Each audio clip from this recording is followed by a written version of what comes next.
Assalamualaikum warahmatullahi wabarakatuh. Salam sejahtera bagi kita semua. Baik, mahasiswa-mahasiswaku jurusan akuntansi, mata kuliah pengantar bisnis. Saya akan menjelaskan materi tentang memahami etika bisnis dan tanggung jawab sosial. Secara garis besar, etika bisnis ini memang diperuntukkan untuk etika, yang pertama untuk etika di tempat kerja. Secara individu, etika individu pada konsep sosial dan keyakinan individu, etika bisa saling berbeda bentuk antara individu, antar situasi, dan antar budaya. Tanpa melanggar standar umum, individu dapat mengembangkan kode etik pribadi yang mencerminkan beragam sikap dan keyakinan.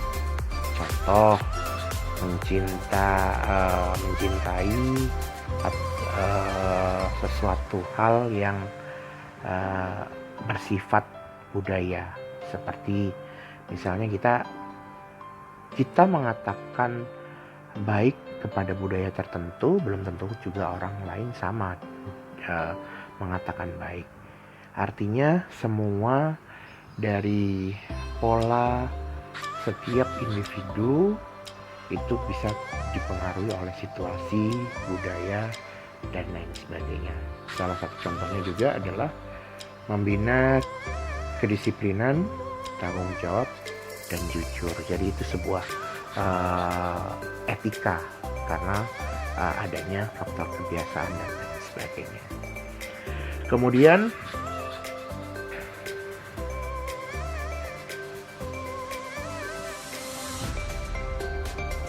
ini salah satu contohnya adalah pembesut drone terbesar di dunia. Gigi mengungkapkan kasus penggelapan dan penipuan di kalangan karyawan di kantor mereka di Tiongkok. Ini salah satu contoh kasusnya yang bisa mewakili tentang pengertian etika bisnis secara individu. Kemudian seperti salah satu yang dikutip oleh laman Financial Times, gara-gara korupsi ini perusahaan Tiongkok tersebut memecat 29 karyawan dan merujuk 15 pekerja lainnya untuk menghadapi proses hukum. Proses penyelidikan pun masih berlangsung dan diperkirakan bakal menarik lebih banyak karyawan lainnya. Korupsi ini berhasil dideteksi oleh tim audit DJI dalam investigasi internal yang dilakukan. Pada hasil investigasi ditemukan sejumlah karyawan menggelembungkan biaya suku cadang dan material untuk produk tertentu demi keuntungan finansial pribadi. Ini salah satu contoh bagaimana etika individu yang berkembang. Artinya dalam sebuah etika bisnis harus ada kecenderungan untuk bersikap jujur. Kenapa demikian? Karena secara individu nilai dari sebuah kejujuran itu pasti memiliki potensi yang besar untuk untuk terus dijadikan potensi dasar etika bisnis tersebut. Kemudian etika bisnis dan manajerial. Etika manajerial adalah standar perilaku yang memandu manajer dalam pekerjaan mereka. Dalam etika bisnis akan lebih jelas jika digolongkan menjadi 3, yaitu yang pertama ada perilaku terhadap karyawan. Kategori ini meliputi aspek perekrutan, kemudian pemecatan, kondisi upah dan kerja, serta privasi dan respek. Pedoman etis dan hukum mengemukakan bahwa keputusan perekrutan dan pemecatan harus didasarkan hanya pada kemampuan untuk melakukan pekerjaan.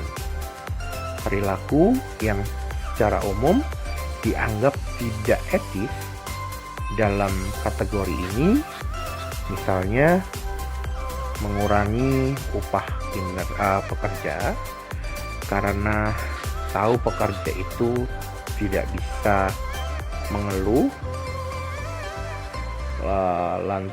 lantaran takut kehilangan pekerjaannya. Jadi manajer tidak bisa melakukan pemecatan tanpa melihat indikasinya.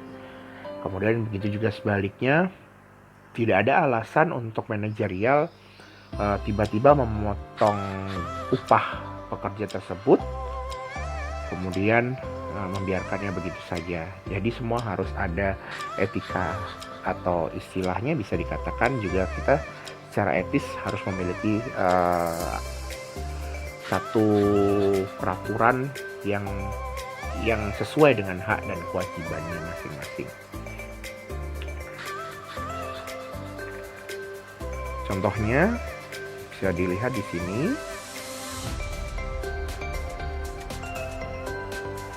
Kemudian yang kedua adalah perilaku terhadap organisasi.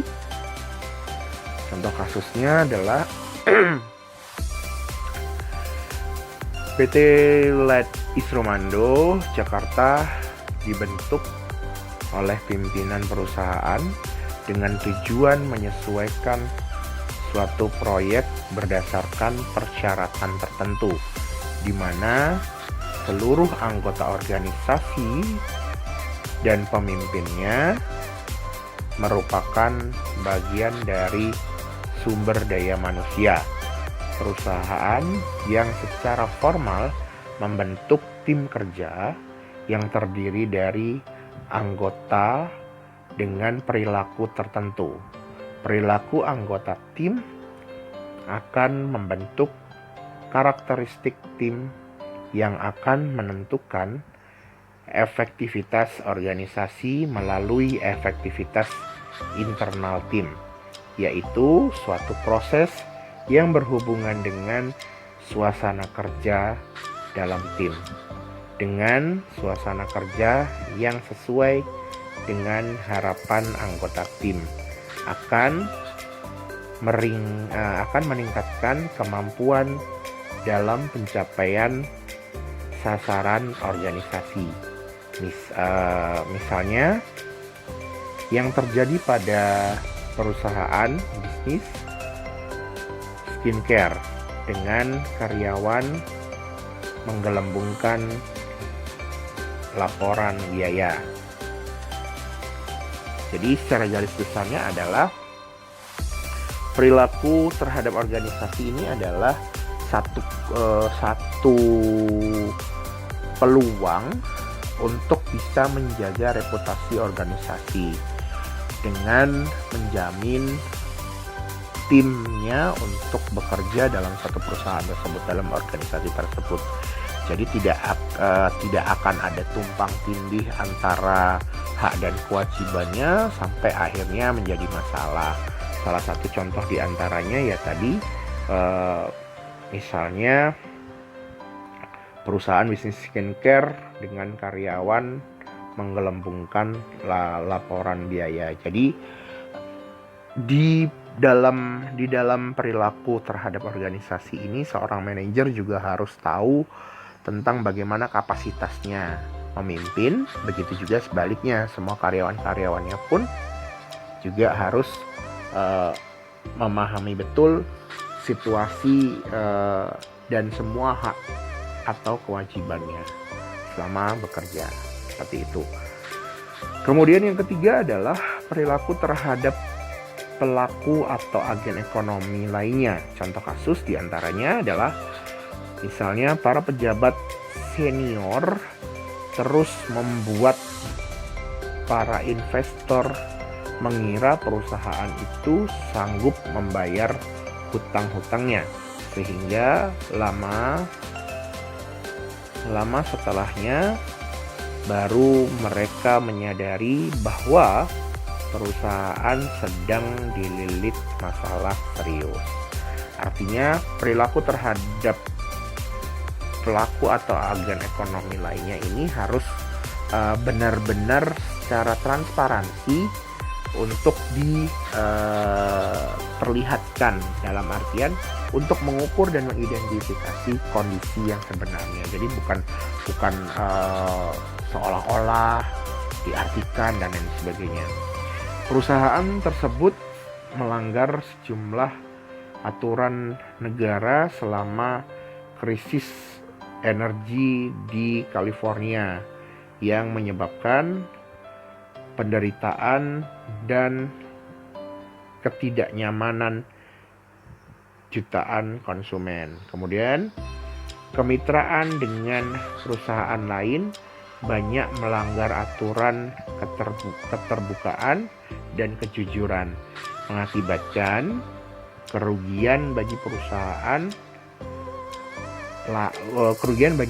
lain dan karyawan mereka. Jadi sudah jelas ya bahwasannya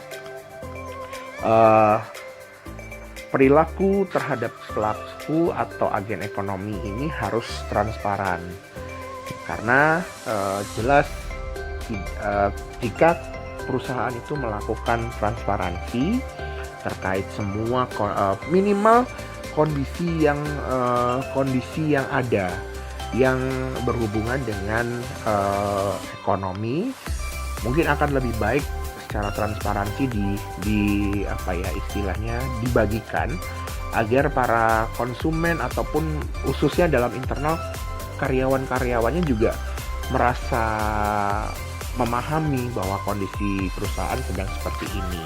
Kemudian secara dampak besarnya nanti seperti apa juga harus dijelaskan, agar kedepannya konsumen juga tidak merasakan kekecewaan yang sangat besar karena mungkin kualitas produksinya menurun karena sedang krisis. Kemudian ada hal-hal yang packaging produknya juga kurang baik hanya karena krisis keuangan dalam internal perusahaan tersebut, seperti itu. Jadi harus ada langkah tersendiri untuk bagaimana secara real, secara transparansi harus dijelaskan. Kemudian menilai perilaku etis. Model penerapan penilaian etis terhadap situasi bisnis dapat merekomendasikan 3 langkah, yaitu yang pertama adalah pengumpulan informasi faktual yang relevan. Contoh studi kasusnya adalah perusahaan bisnis informasi yang diterima harus benar-benar berkaitan agar perusahaan yang diterima tersebut tidak salah tangkap. Kemudian yang kedua adalah penjualan fakta, ya.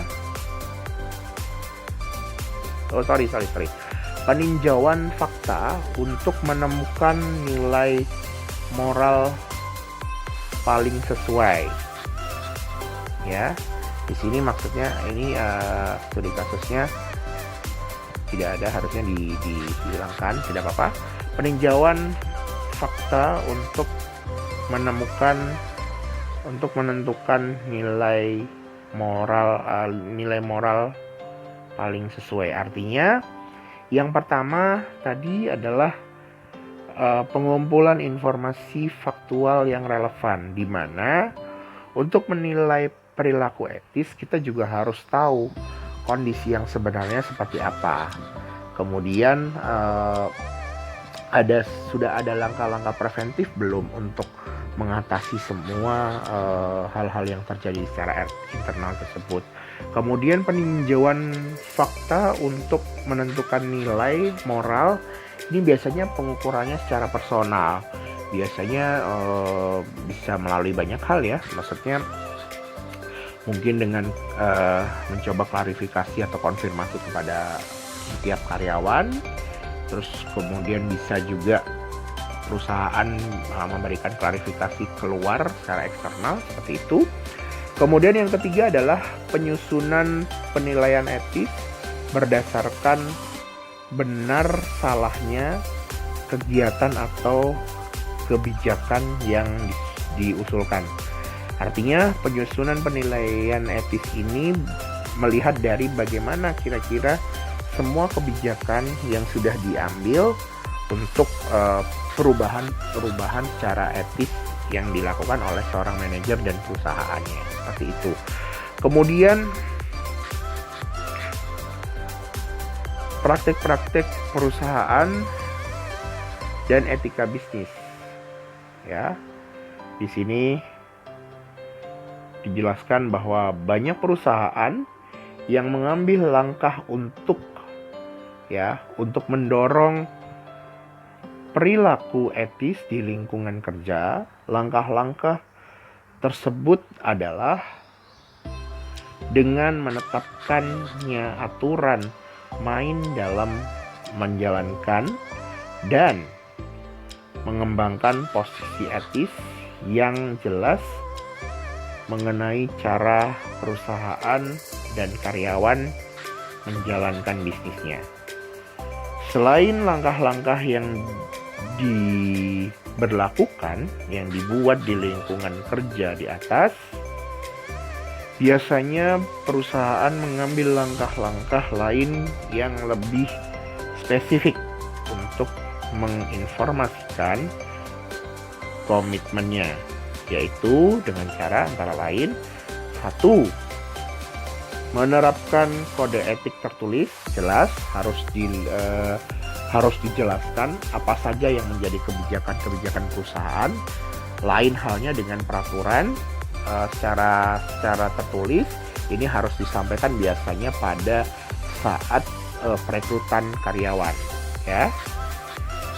Di suatu perusahaan pasti memiliki peraturan yang dimana untuk mendisiplinkan karyawannya. Jadi secara garis besar, setelah karyawan juga mengetahui kode etiknya apa saja yang harus dia lakukan selama bekerja dalam perusahaan itu, kemudian ada peraturan yang tidak tertulis dan tertulis yang ditetapkan di setiap divisi, seperti itu.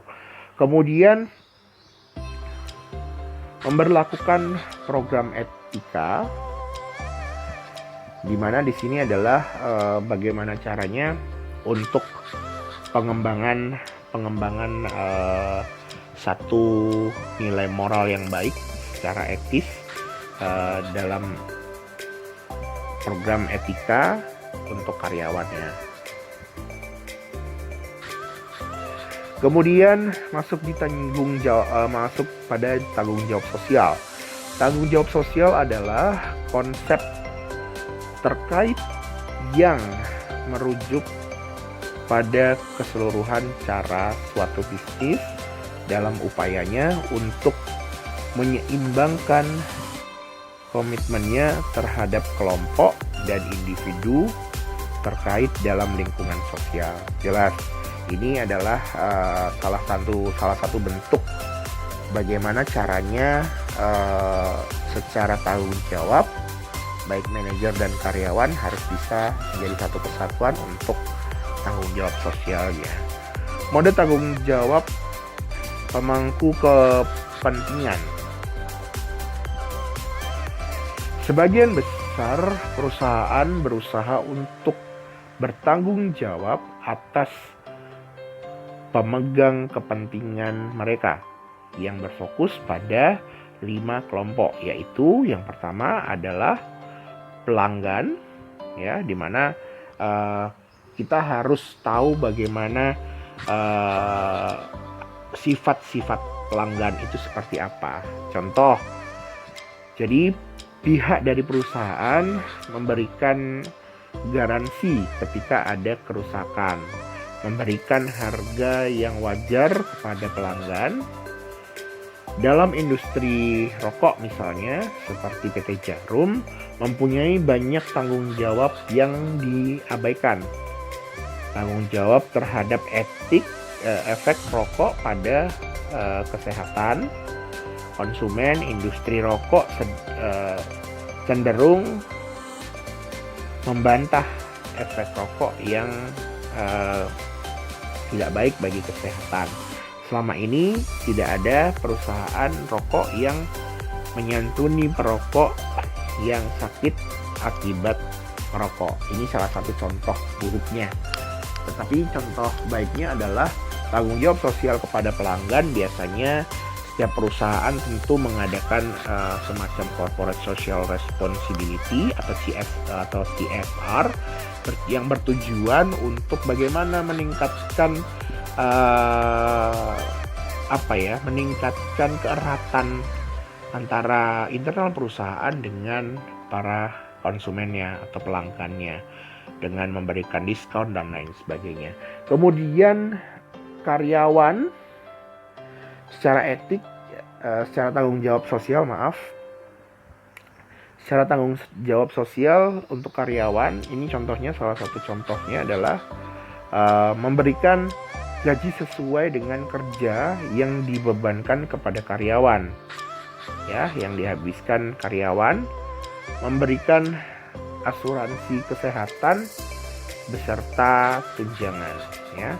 Contohnya bisa Anda lihat, ini adalah perusahaan teknologi informasi asal China, UC Web Inc. Alibaba Group melakukan pemutusan hubungan kerja atau PHK secara sepihak kepada 12 karyawannya di Indonesia. Anak perusahaan milik orang terkaya China, Jack Ma, itu kini bersengketa dengan para pekerja. Setelah ada penetapan itu, maka 12 orang dianggap bukan lagi karyawan UC Web Inc. per 21 Januari 2019. Pihak perusahaan hanya memberikan gaji Desember, upah terakhirnya, upah Januari hingga tanggal 20. Bonus kinerja karyawan pada 2018 serta uang kerohiman dan dari pihak CAD Solisindo yang diklaim sebagai uang kompensasi. Ini salah satu contoh bagaimana buruknya sebuah tanggung jawab sosial terhadap karyawan. Selebihnya yang baik yang seperti apa, Pak? Yang baik adalah tanggung jawab sosial kepada karyawan, jelas memberikan upah yang sesuai dengan pola kerjanya.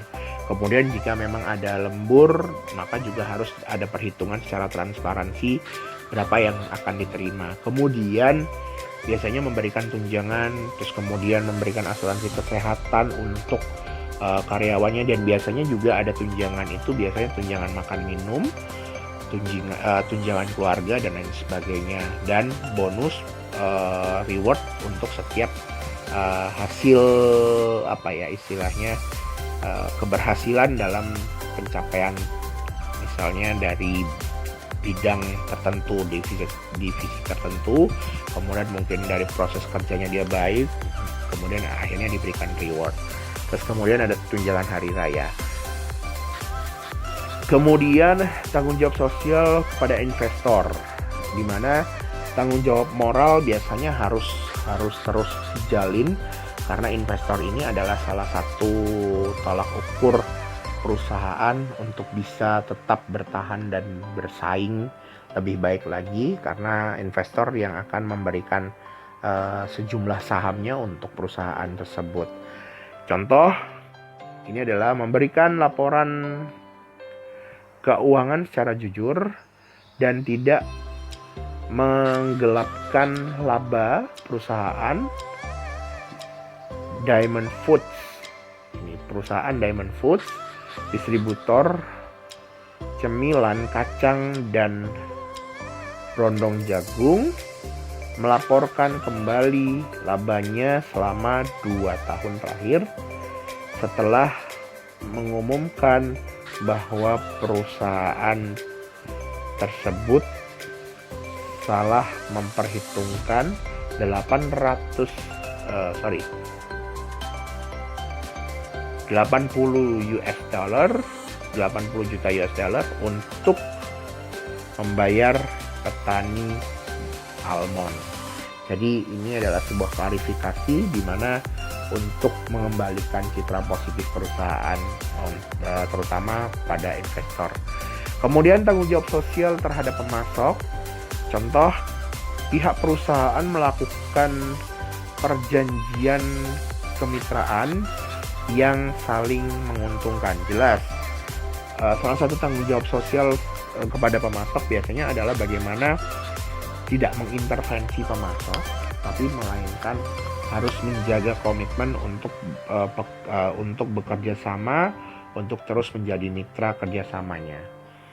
Contoh kasusnya, perusahaan Toyota dan Amazon.com adalah termasuk perusahaan yang diakui memiliki hubungan yang sangat baik dengan pemasok mereka.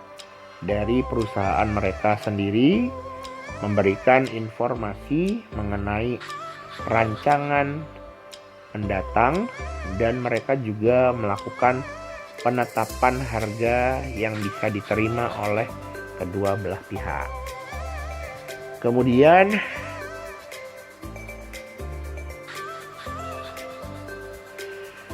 selanjutnya adalah tanggung jawab sosial terhadap komunitas lokal, di mana ini adalah satu jalinan untuk menetapkan bagaimana agar social responsibility atau external responsibility itu bisa terangkat dan terus bisa terjalin untuk perusahaan. Contohnya adalah perusahaan bisa memberikan donasi kepada masyarakat sekitar dari keuntungan perusahaan tersebut, sebagai satu-satunya pabrik peleburan aluminium di Indonesia, PT Inalium, mempertimbangkan untuk berperan dalam meningkatkan kesejahteraan ekonomi dan sosial masyarakat sekitar perusahaan. Sebab perusahaan menyadari bahwa kelancaran pembangunan dan keberhasilan operasi tidak dapat dipisahkan dari semua pemangku amanah. Bantuan PT Inalum kepada masyarakat adalah dengan cara menyediakan fasilitas umum seperti jalan penghubung, jalan alternatif, dan jembatan. Selain itu, perusahaan tersebut juga melakukan bentuk kegiatan lainnya dalam bidang organisasi masyarakat, bantuan bencana alam, bantuan kegiatan, dan lain sebagainya. Sumber dari www.academia.edu. ini salah satu bentuk tanggung jawab sosial kepada komunitas sosial. Masuk pada bidang-bidang tanggung jawab sosial. Bidang-bidang tanggung jawab sosial antara lain yang pertama adalah tanggung jawab terhadap lingkungan di bidang perusahaan. Jadi tanggung jawab terhadap lingkungan di bidang perusahaan adalah salah satu tanggung jawab yang harus diciptakan oleh perusahaan tersebut, di mana dilihat dari bentuknya. Bentuknya artinya kira-kira dalam lingkungan tersebut merasa tercemar nggak ya? Perlu adanya perbaikan nggak ya? Kalau misalnya saya membangun perusahaan di sini, tanggung jawab sosial saya berarti harus bagaimana caranya secara eksternal di lingkungan perusahaan itu harus masih bisa punya kontribusi yang baik. Artinya tidak merugikan, artinya juga tidak membuat sampah masyarakat yang akhirnya membuat kerugian secara material kepada masyarakat sekitar lingkungan perusahaan tersebut. Kemudian yang kedua adalah tanggung jawab terhadap konsumen, di mana adalah memberikan harga produk yang wajar terhadap konsumen. Jadi konsumen juga bisa tahu bahwasannya kualitas dan produknya itu memang sesuai. Terus kemudian memberikan barang atau jasa sesuai kualitas, menerima saran kritik dan dari konsumen apapun itu. Kemudian yang ketiga adalah tanggung jawab terhadap karyawan. Terhadap karyawan adalah jelas memberikan gaji yang sesuai dengan apa yang dikerjakan oleh karyawan tersebut, kemudian memberikan asuransi serta tunjangan pada karyawan sesuai prosedur yang ada. Ini contoh-contohnya, tidak perlu saya jelaskan. Jadi pada dasarnya adalah bagaimana caranya tanggung jawab sosial kepada lingkungan perusahaan, kepada konsumen, pada karyawan itu harus tetap terjaga dengan baik agar jelas dampaknya memang akan kembali pada internal perusahaan, baik secara operasional, produksi, dan supporting talent. Supporting talent di sini maksudnya adalah jadi semua kinerja yang dilakukan oleh kinerja atau aktivitas yang dilakukan oleh perusahaan itu akan mendapatkan dukungan penuh dari lingkungan sekitar. Kemudian secara tanggung jawab sosial kepada konsumen dengan memberikan harga yang wajar dengan kualitas produk yang baik, minimal bisa mengubah citra konsumen untuk mau terus membeli, mau menjadi konsumen tetap dari produk perusahaan itu. Kemudian tanggung jawab karyawan, tanggung jawab sosial kepada karyawan. Bagaimana caranya kita terus menjaga solidaritas karyawan untuk perusahaan? Jelas dengan memberikan upah yang sesuai dengan kewajiban yang sudah mereka jalankan pekerjaannya. Kemudian adanya asuransi kesehatan, kemudian adanya tunjangan-tunjangan untuk mendukung potensi kerja mereka agar lebih baik di setiap hari, di setiap minggu, setiap bulan, dan setiap tahunnya. Kemudian ada reward yang diberikan untuk sebagai penghargaan kualitas kerja dia. Jadi mereka akan merasa dihargai, mereka akan merasa diterima dengan baik dan diperlakukan dengan baik, seperti itu. Kemudian mengimplementasikan program tanggung jawab sosial. Tujuan untuk mengidentifikasi 4 pendekatan umum tanggung jawab sosial dan menjelaskan peran tanggung jawab sosial dalam bisnis berskala kecil. 4 pendekatan yang dimaksud dalam tujuan tersebut adalah, yang pertama adalah sikap obstruktif, sikap defensif, sikap akomodatif, dan sikap proaktif.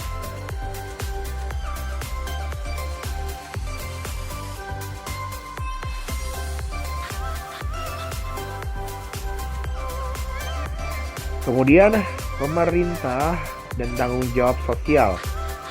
Pemerintah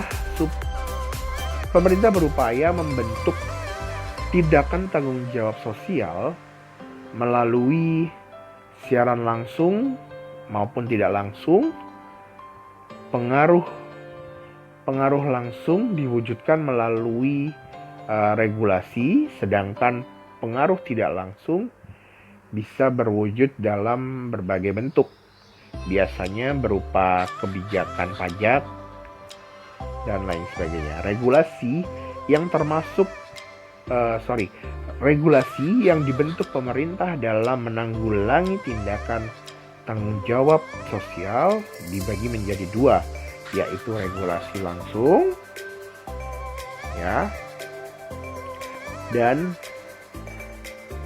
regulasi tidak langsung. Contohnya bisa kalian baca nanti. Jadi regulasi langsung biasanya bagaimana pemerintah menetapkan regulasi secara umum yang kita dengar, kita lihat baik di media massa ataupun media online saat ini. Jadi yang bisa disusun untuk kebijakan-kebijakan kedepannya.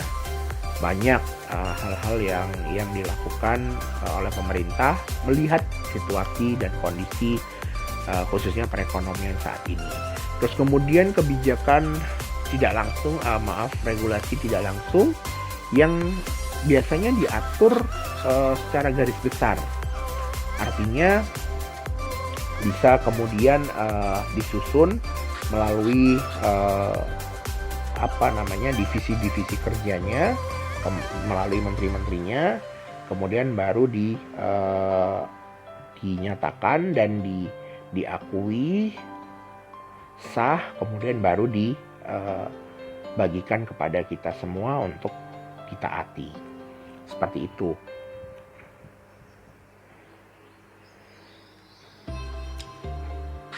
Kemudian mengelola tanggung jawab sosial. Mengelola tanggung jawab sosial dalam pengelolaan tanggung jawab sosial melibatkan kegiatan formal dan informal. Dimensi-dimensi formal organisasi yang dapat membantu pengelolaan tanggung jawab antara lain, yang pertama adalah ketaatan hukum, ketaatan etika, kemudian derma filantropis, ya. Kemudian dimensi-dimensi informasi organisasi yang dapat membantu pengelolaan tanggung jawab antara lain kepemimpinan dan budaya organisasi, kedua pengaduan. Jadi semua ini memang bersifat rasional, karena secara formal sudah harus ada kebijakan yang harus diatur, baik dari ketaatan kita secara hukum dan etika. Kemudian secara garis besar, secara informal pun juga ada kepentingan dan budaya organisasi, kepemimpinan dan budaya organisasi, kemudian pengaduan. Jadi sifatnya memang rasional untuk dilakukan seperti itu. Baik, demikian penjelasan singkat tentang bagaimana mengenal etika bisnis dan tanggung jawab sosial dalam bisnis untuk menerjemahkan bagaimana yang harus dilakukan oleh stakeholder perusahaan, baik manajer, karyawan, kemudian bagaimana secara internal dan eksternalnya itu memang harus didukung dan benar-benar harus diatur untuk jangan sampai nantinya memiliki satu keterbatasan untuk saling menyalahkan dan akhirnya merugikan perusahaan itu. Semoga bermanfaat untuk Anda semua. Mohon maaf apabila banyak kesalahan dan kekeliruan. Tetap rajin membaca, selalu identifikasi semua teori dengan baik dengan membaca dan menulis, Semoga bermanfaat ilmunya. Terima kasih banyak. Assalamualaikum warahmatullahi wabarakatuh. Salam sejahtera bagi kita semua.